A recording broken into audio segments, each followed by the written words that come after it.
মানিক বন্দ্যোপাধ্যায়ের লেখা গল্প কেরানির বউ। ষোড়শীর মুখখানি তেমন সুশ্রী নয়। বোঁচা নাক, ঢেউতোলা কপাল, ছোট ছোট কটা চোখ, গায়ের রং তার খুবই ফর্সা, কিন্তু তেমন পালিশ নাহি। দেখিলে ভিজা স্যাঁতস্যাঁতে মেঝের কথা মনে পড়িয়া যায়। ষোড়শীর গড়ন কিন্তু চমৎকার। বাঙালি গৃহস্থ সংসারের মেয়ে, ডাল আর কুমড়োর ছেঁচকি দিয়া ভাত খাইয়া যারা বড় হয়, একটা বিশেষ বয়সে মাত্র তাদের একটুখানি যৌবনের সঞ্চার হইয়া থাকে, বাকি সময়ের সবটাই অসামঞ্জস্য। সে হিসাবে ষোড়শী বাস্তবিকই অসাধারণ। তার শরীরের মতো শরীর সচরাচর চোখে পড়ে না। ঘোমটা দিয়া থাকিলে কবিকে সে অনায়াসে মুগ্ধ করিতে পারে। একটু নিচু দরের ব্রহ্মচারীর মনে ঘোমটা খুলিয়া তার মুখখানি দেখিবার সাত জাগা আশ্চর্য নয়। ঘটনাটা নিছক মাতৃমূলক। ষোড়শীর মার অনেক বয়স হইয়াছে, 40-এর কম নয়, কিন্তু এখনও তার শরীরের বাঁধুনি দেখিলে আপনার বিস্ময় বোধ হয় এবং তিনি লজ্জা পান। 13 বছর বয়সে ষোড়শী টের পায় যে অহংকার করার মতো গায়ের রং তো তার আছেই, কিন্তু আসল রূপ তার গায়ের রঙে নয়, অস্থি মাংসের বিন্যাসে। টের পাইবার পর ষোড়শীর কাপড় পরার ভঙ্গি দেখিয়া সকলে অবাক। ও কেলো, ও আবার কি ঢং? ঢং আবার কোথায় দেখলে? ও কি কাপড় পরার ছিঁড়ি তোর? সংসেজেছিস কেন? বেশ করেছি, তোমার কি?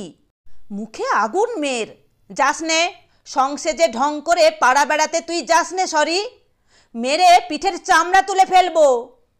পাড়া বেড়ানোর শখ ষোড়শীর আপনা হইতেই গেল। একদিন বাড়ি ফিরিয়া মাকে জড়াইয়া ধরিয়া তার কি কান্না! কি হয়েছে লো? ষোড়শী বলিতে পারে না। অনেক চেষ্টায় একটু আভাস দিল, বাকিটুকু মা জেরা করিয়া জানিয়া নিলেন। জানিয়া মাথায় যেন তার বাজ পড়িল। এ কি সর্বনাশ! রাগের মাথায় মেয়ের পিঠেই গুমগুম করিয়া কয়েকটা কিল বসাইয়া দিলেন। বলিলেন, সেইকালে বারণ করেছিলাম, সারা দুপুর টোটো ঘুরে বেড়াস নে, সরি, বেড়াস নে। হলো তো এবার, মুখে চুনকালি না দিয়ে ছাড়বি? তুই কি সেই মেয়ে? ষোড়শী খুব কাঁদিল, রাত্রে ভাত খাইল না। দারুণ অভিমানে ভাবিতে লাগিল, মা আমাকেই মারল কেন? আমার কি দোষ? সংসারের অন্যায় অবিচারের সঙ্গে তার পরিচয় ছিল, কিন্তু এ ব্যাপারটা তার কাছে চূড়ান্ত রকমের রূঢ় ঠেকিল। তার কোনোই অপরাধ নাহি। সুবলদার মতলব বুঝিতে পারা মাত্র তার হাতে কামড়াইয়া দিয়া পলাইয়া আসিয়াছে। সে এত ভালো মেয়ে, তবু তাকেই মার খাইতে হইল। সকলের ভাব দেখিয়া বোঝা গেল সেই একটা অপকর্ম করিয়াছে, দোষ আগাগোড়া তারই। সুবলের কি শাস্তি হয় দেখিবার জন্য ষোড়শী ব্যগ্র হইয়া রহিল, কিন্তু সুবলের কিছুই হইল না। সুবলের বাবাকে ব্যাপারটা জানাইয়া দিবার পরামর্শ পর্যন্ত মার যুক্তিতর্কে বাতিল হইয়া গেল। ষোড়শীর প্রতি শাসনের অবধি রহিল না। আপনজন যেই বাড়ি আসিল, সকলের কাছে একবার করিয়া ব্যাপারটা ইতিহাস বলিয়া তাকে লজ্জা দেওয়া হইতে লাগিল। এ বাড়িতে দুজনকে চুপি চুপি কথা বলিতে দেখিলেই ষোড়শী বুঝিতে পারে তার কথাই আলোচিত হইতেছে। নিদারুণ কড়াকড়ির মধ্যে পড়িয়া কয়েক দিনের মধ্যেই ষোড়শী হাঁপাইয়া উঠিল। সময়ে শাসনও একটু শিথিল হইল, ষোড়শীরও সহ্য হইয়া গেল, কিন্তু মনে মনে সে এমন ভীরু হইয়া পড়িল বলিবার নয়। ছেলেবেলা হইতে চেনা ছেলেরা বাড়িতে আসিলে একা তাদের সঙ্গে কথা বলিতে ষোড়শীর ভয় করিতে লাগিল। লোকে দোষ দিবে, ভাবিবে কি জানি মনে ওর কি আছে। একা পাশের বাড়ি যাওয়ার সাহস পর্যন্ত সে হারাইয়া ফেলিল। দুপুরবেলা সে মার কাছে শুইয়া থাকে, ঘুম আসে না। অন্য ঘরে গিয়া একটু একা থাকিতে ইচ্ছা করে, তবু সে শুইয়া থাকে। কোথায় গিয়াছিল জিজ্ঞাসা করিলে সে যদি বলে যে বাড়িতেই ছিল, পাশের ঘরে ছিল, কোথাও যায় নাহি, মা হয়তো সে কথা বিশ্বাস করিবে না। সংসারের আর সমস্ত মেয়ের মতো সে নয়।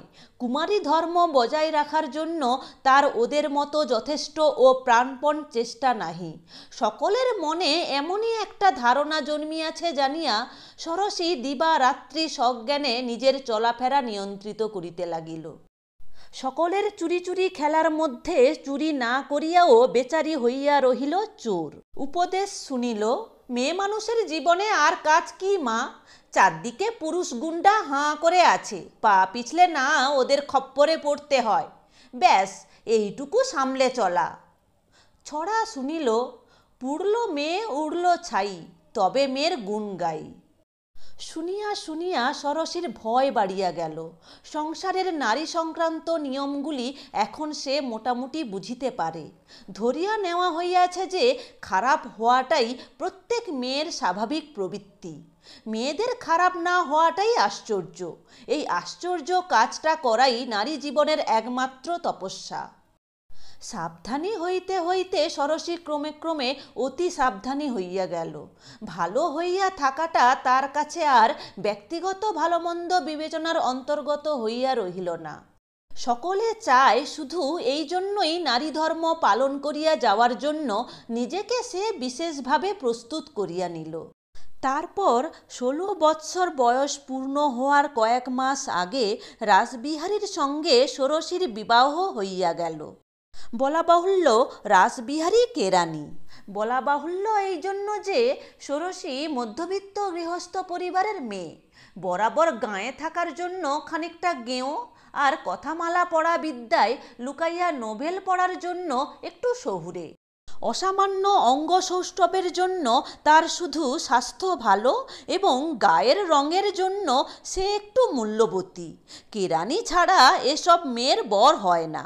রাসবিহারীর মাহিনা যে এখন 100-র কাছে এবং একদিন 200-র কাছে পৌঁছানোর সম্ভাবনা আছে, সে শুধু ষোড়শীর ওই রংটুকুর কল্যাণে।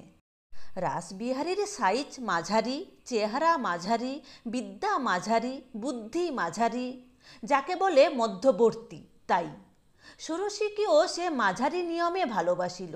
কখনো মাথায় তুলিল, কখনো বুকে নিল, কখনো পায়ের নিচে চাপিয়া রাখিল। বিবাহের 2 বৎসরের মধ্যে রাগের মাথায় 2-1বার চড় চাপড়ও দিতে যেমন কসুর করিল না, 9 ভরি সোনার 1 ছড়া হার এবং মধ্যে মধ্যে ভালো কাপড়ও তেমনি কিনিয়া দিল। রাসবিহারী আর তার দাদা বনবিহারী এক বাড়িতেই বাস করিতেছিল।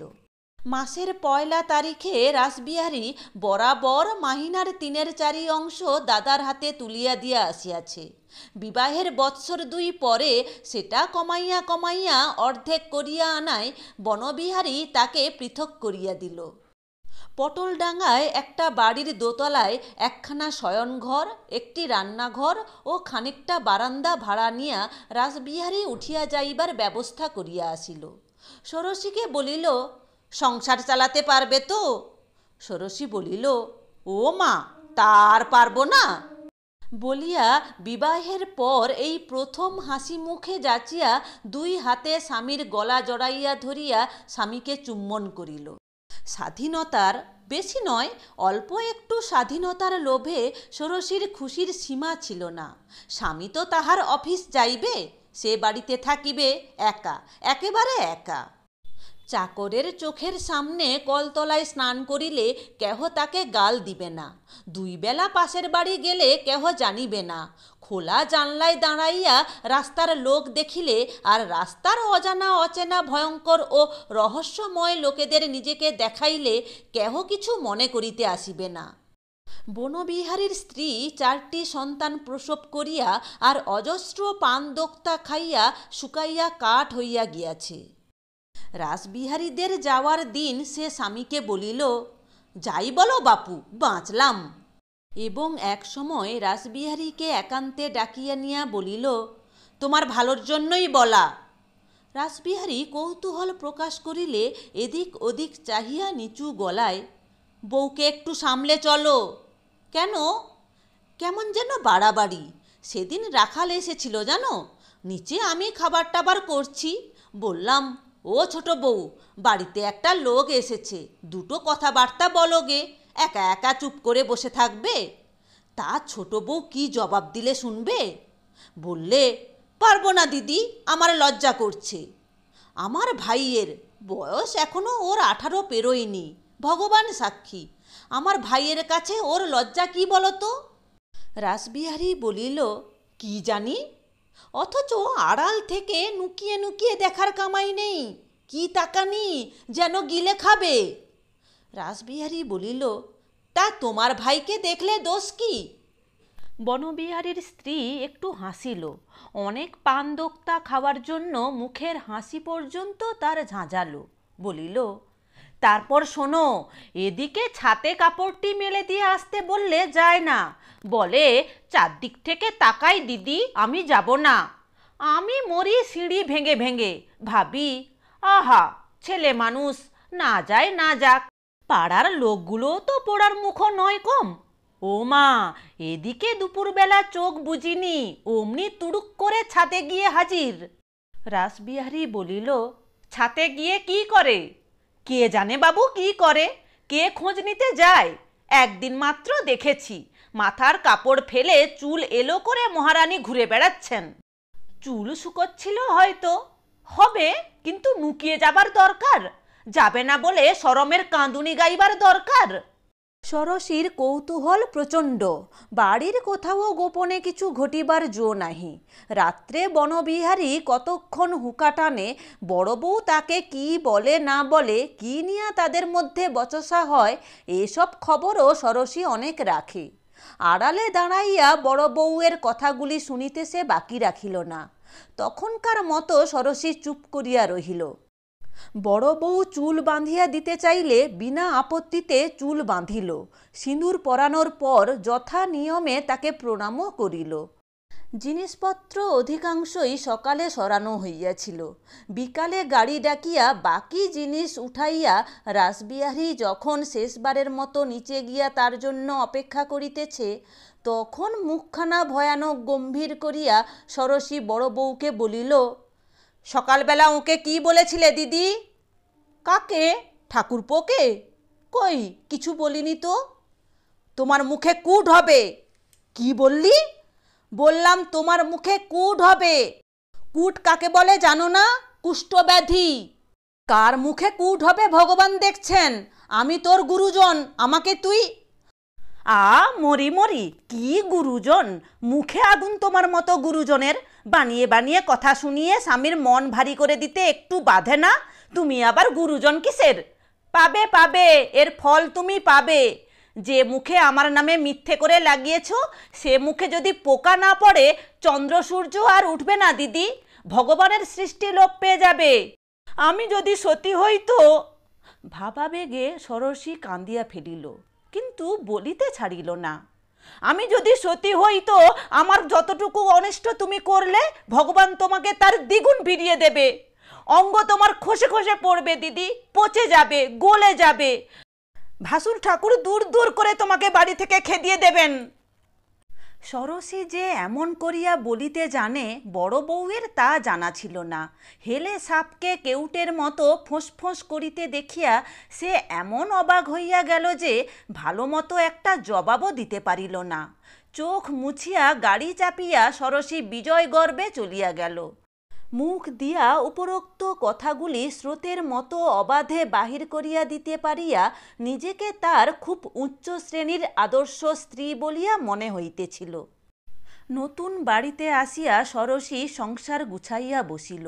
শোবার ঘরখানা রাস্তার ঠিক উপরে। রাস্তার ওপাশে সামনের বাড়ি হইতে ঘরের ভিতরটা সব দেখা যায়।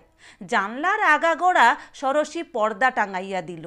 রাসবিহারীকে বিশেষ করিয়া বলিয়া দিল, পর্দা সরিও না বাবু, ও বাড়ি থেকে দেখা যায়, ঘরটা একটু অন্ধকার হলো, কি করব। রাসবিহারী ভাবিল, বড় বউয়ের কথাটা মিথ্যা নয়, ষোড়শীর একটু বাড়াবাড়ি আছে। কাল তারা হোটেলের ভাত আনিয়া খাইয়াছিল। ঘর গুছানো ও জানলার পর্দা টাঙানোর হিড়িকে এ বেলাও ষোড়শ রাঁধিতে পারে নাহি। রাসবিহারীকে আপিসের বেলা হইলে ষোড়শী বলিল, হোটেলে খেয়ে তুমি আপিসে চলে যাও, আমি এক ফাঁকে দুটি ভাতে ভাত ফুটিয়ে নেব। রাসবিহারী মনে মনে বিরক্ত হইয়া জামা গায়ে দিল। ঘরের দেওয়ালে একটু ফুটা থাকার আশঙ্কার কাছে স্বামীর খাওয়া চুলোয় যায়, সব সময় এ গভীর ভালোবাসা হজম করা শক্ত। তবু বাহিরে যাওয়ার আগে রাসবিহারী বলিয়া গেল, ছাতে উঠো না। ষোড়শী বলিল, না, বলিয়া তৎক্ষণাৎ আবার জিজ্ঞাসা করিল, কিন্তু কাপড় শুকোতে দেব কোথায়? দিও, ছাতেই দিও, দিয়ে চট করে নেমে আসবে। আচ্ছা। এসব অপমান ষোড়শীর গায়ে লাগে না, অভ্যাস হইয়া গিয়াছে। খোলা ছাদের চারিদিকে প্রলোভন, চারিদিকে বিস্ময়, চারিদিকে রহস্য। স্বামী তো বারণ করিবেই, কিছু মন্দ ভাবিয়া নয়, তার মঙ্গলের জন্যই বারণ করা। রাসবিহারী বাহিরে যাওয়ার 5 মিনিট পরে ষোড়শী ছাদে উঠিল। ভাবিল, 1 মিনিট শুধু চারিদিকে চোখ বুলিয়ে আসব। কিন্তু 1 মিনিটে চোখ বোলানো যায় না। ইটের স্তূপ জড়ো করিয়া মানুষ এই শহর গড়িয়াছে। চারিদিকে সীমাহীন সংখ্যাহীন মানুষের আস্তানা, কোনো দিকে শেষ নাহি, কোথাও এতটুকু ফাঁক নাহি। নিড়ে নিড়ে একটা বিস্ময়কর জমজমাট আলিঙ্গন, ছাদে ছাদে আলিশায় কার্নিশে একটা অবিশ্বাস্য মিলন। এই বিপুলতার বিস্ময় অনুভব করিতেই ষোড়শীর 8 ঘণ্টা কাটিয়া গেল। কোনো একটি বিশেষ বাড়িকে বিশেষভাবে দেখিবার অবসর এই সময়ের মধ্যে সে পাইল না। এ তো তার চেনা শহর, সে বাড়ির ছাদ হইতে সকলকে লুকাইয়া, না সকলকে লুকাইয়া নয়, অত সাবধানতা সত্ত্বেও বড় বউ টের পাইয়াছিল এই শহরকেই সে দেখিয়াছে। কিন্তু নতুন বাড়ির নতুন ছাদে মাথার কাপড় পায়ের নিচে শুকনো শ্যাওলায় লুটাইয়া মলিন করিয়া ঘুরিয়া ঘুরিয়া নির্ভয় নিশ্চিন্ত পর্যবেক্ষণের সবটুকুই আজ অভিনব। মাথার উপরে সূর্য আগুন ঢালিতেছে, ছাদের কোথায় এক টুকরা ভাঙা কাঁচ পড়িয়াছিল, ষোড়শীর পা কাটিয়া রক্ত পড়িতেছে, কোমরে কোনো মতে কাপড় আঁটা আছে, কিন্তু দেহের ঊর্ধ্বাংশ একেবারে অনাবৃত। ষোড়শীর খেয়াল নাহি। আকাশে একটা চিলের সকাতর চিৎকারে ষোড়শী শিহরিয়া উঠিল। হৃদয়ে আজ তার আনন্দের উত্তেজনার বাণ ডাকিয়াছে। সে উন্মাদিনী। তার বহুদিনের দেওয়াল চাপা দুর্বল প্রাণে খোলা ছাদের এই সকরুণ দুঃসাহস, মানুষকে ভয় না করার এই প্রথম সংক্ষিপ্ত উপলব্ধি। বুকের চামড়ায়, পিঠের চামড়ায় পৃথিবীর গরম বাতাস আর আকাশের রূঢ় রৌদ্র লাগানোর উগ্র ব্যাকুল উল্লাস তার সহ্য হইতেছে না। তার ইচ্ছা হইতেছে অর্ধাঙ্গের কার্পাস তুলার বাঁধনটা টানিয়া খুলিয়া দূরে ছুঁড়িয়া ফেলিয়া দেয়, দিয়া পাগলের মতো সমস্ত ছাদে খানিকক্ষণ ছুটাছুটি করে, আর চেঁচায়, গলা ফাটাইয়া প্রাণপণে চেঁচায়। সে যে ঘরের বউ, সে যে বোবা অসহায় ভীরু স্ত্রীলোক, সব ভুলিয়া বুকে যত শব্দ সঞ্চিত হইয়া আছে সমস্ত বাহিরে ছড়াইয়া দেয়, অথবা আলিশা ডিঙাইয়া নিচে লাফাইয়া পড়ে। হ্যাঁ, শূন্যে পড়িবার সময়টুকু উন্মত্ত উল্লাসে হাত পা ছুড়িতে ছুড়িতে প্রকাশ্য রাস্তার ধারে ওই শক্ত রোয়াকটিতে আছড়াইয়া পড়িলে ভালো হয়। মাথাটা গুঁড়া হইয়া যাইবে, কিন্তু শরীরে তার কিছু হইবে না। তার এই কাঁচা সোনার মতো গায়ের রঙে স্থানে স্থানে রক্ত লাগিবে, রাস্তার লোক ভিড় করিয়া তার অপরূপ দেহের অপূর্ব অপমৃত্যু চাহিয়া দেখিবে। কোথায় লজ্জা, কোথায় সংকোচ, কে জানিবে এই দেহের মধ্যে যে বাস করিতেছিল, নিজেকে লুকাইয়া লুকাইয়া সে দিন কাটাইয়াছে। 18 বছরের বালকের ভয়ে অবশ হইয়া গিয়াছে। স্বামী ভিন্ন জগতের আর একটি পুরুষের দিকে চোখ তুলিয়াও চাহিতে সাহস পায় নাহি। কে অনুমান করিতে পারিবে সকলের সামনে আত্ম উন্মোচনের তার আর দ্বিতীয় পথ ছিল না বলিয়া, আঘাতের ভয়, অপমৃত্যুর ভয়ের চেয়ে সকলের সামনে মরিবার ভয় প্রবলতর ছিল বলিয়া সে এ কাজ করিতে পারিয়াছে। নিজের অনন্ত দুর্বলতার বিরুদ্ধে এ শুধু তার একটা তীব্র প্রতিবাদ, আপনার প্রতি তার এই শেষ প্রতিশোধ। স্বামীর সাহায্য ছাড়া, সমাজের চাবুকের সাহায্য ছাড়া কোনো মতেই সে খাঁটি থাকিতে পারিত না। নিজেকে এমনই একটা কদর্য জীব বলিয়া চিনিয়াছিল, তাই সে নিজেকে এমন ভয়ানক মার মারিয়াছে।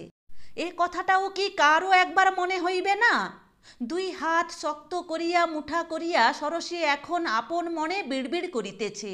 তার মুখের 2 কোণে সূক্ষ্ম ফেনা দেখা দিয়াছে। হঠাৎ এক সময় হাঁটু ভাঙিয়া সে ছাদের উপর বসিয়া পড়িল। 2 করতল সজোরে ছাদে ঘষিতে ঘষিতে সে জোরে জোরে বলিতে লাগিল, বেশ বেশ বেশ, আমার খুশি, আমার খুশি, আমার খুশি।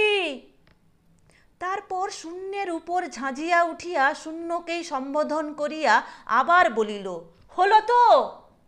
তাকে ঘিরিয়া সমস্ত জগৎ কলরব করিতেছে, সমস্ত জগৎ এক বাক্যে তাকে ছি ছি করিতেছে। তার কথা কেহ শুনিবে না, তার কোনো মুহূর্তের আত্মজয়ের দাম দিবে না। তাকে ঠাসিয়া চাপিয়া ধরিয়া থাকিয়া তারই কটা চামড়ার সেদে, তারই যৌবনের উত্তাপে তাকে সিদ্ধ করিবে। ষোড়শীর চোখ দিয়া জল পড়িতে লাগিল। লুটানো আঁচল তুলিয়া নিজেকে সে আবৃত করিয়া নিল।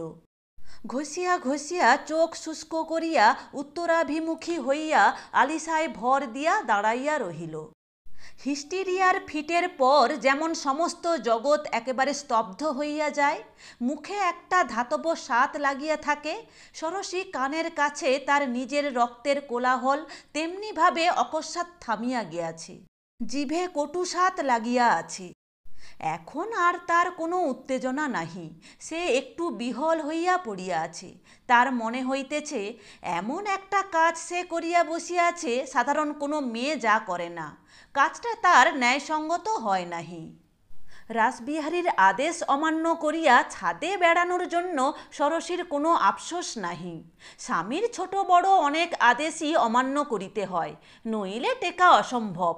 কিন্তু তারও অতিরিক্ত কিছু সে করিয়া বসে নাহি।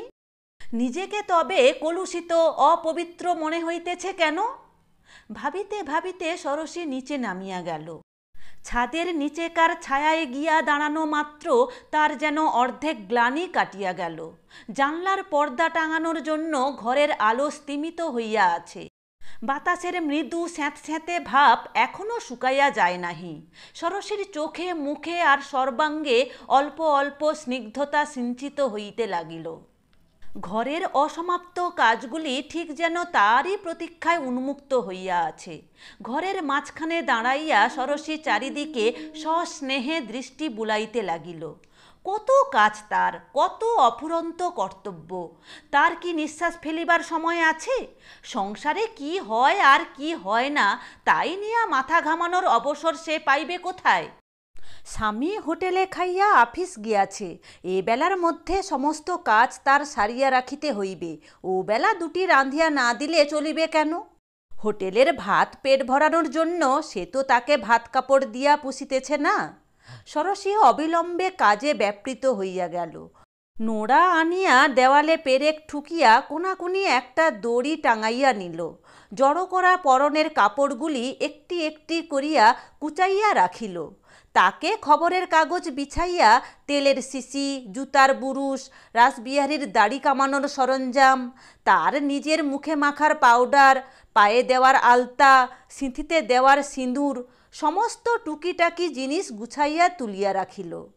চুল বাঁধার যন্ত্রপাতিগুলি সাজাইয়া রাখার সময় একটু হাসিয়া ভাবিল, ও ফিরে আসার আগে চুল বাঁধার সময় পাব তো?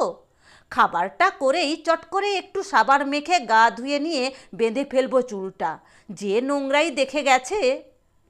চুলগুলি মুখে আসিয়া পড়িতেছিল। দুই হাতে চুলের গোছা ধরিয়া খালি ঘরে একটা অনাবশ্যক অপচয়িত মনোরম ভঙ্গির সঙ্গে ষোড়শী এলো খোপা বাঁধিয়া নিল। এবার কোন কাজটা আগে করিব? বাক্সগুলি ও কোণে রাখা চলিবে না, এদিকে সরাইয়া আনিতে হইবে। জলের কুঁজোটা যেখানে আছে সেইখানে। জলের কুঁজো? ষোড়শীর দু চোখ চকচক করিয়া উঠিল। কি তৃষ্ণাই তার পাইয়াছে। হাতের কাছে গেলাস ছিল, দেখিতে পাইল না। উবু হইয়া বসিয়া দুই হাতে কুঁজোটা তুলিয়া ধরিয়া সে গলায় জল ঢালিতে লাগিল। খানিক পেটে গেল, বাকিটাতে তার বুকের কাপড় ভিজিয়া গেল। কি তৃষ্ণাই ষোড়শীর পাইয়াছিল।